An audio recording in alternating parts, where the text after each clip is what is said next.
এই দুই ছিনতাইকারী ঢাকার শিশুমেলা এলাকায় এভাবে মহিলাদের টার্গেট করে তাদের ব্যাগে থাকা মোবাইল কিংবা টাকা লুটে নেওয়ার চেষ্টা করে। এক পর্যায়ে গাড়িতে উঠে সাথের এই ছিনতাইকারীর নাম জানতে চাওয়া হলে সে অস্বীকার করে।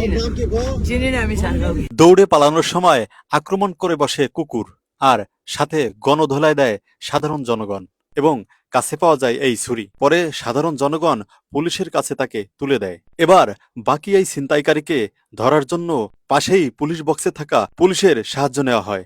এবার কষ্টটা শুরু হয় এখান থেকে। পাবলিক ধরলে মেরে ফেলবে, তাই পুলিশের সহযোগিতা নিতেই পুলিশ ধরার পর ছিনতাইকারী এভাবে ছুটে যেতে পারে? প্রশ্ন হলো, ছিনতাইকারীর সব ডকুমেন্ট দেখানোর পর, প্রমাণ করার পর পুলিশের কাছ থেকে সামান্য ময়লার ভয় দেখিয়ে পালিয়ে যেতে পারে ছিনতাইকারী? আমাদের ক্যামেরা ছিনতাইকারীর পিছে পিছে গেলেও পুলিশ যায়নি। কেন যায়নি জানেন? তাদের ছিল সদিচ্ছার অভাব। প্রশাসন যদি ইচ্ছে করে কঠিনভাবে দমন করতে পারে ছিনতাইকারীদের, আর তাতে আস্থা ফিরবে পুলিশের প্রতি, আর সাধারণ জনগণ চলাফেরা করতে পারবে নির্বিঘ্নে, নির্ভয়ে।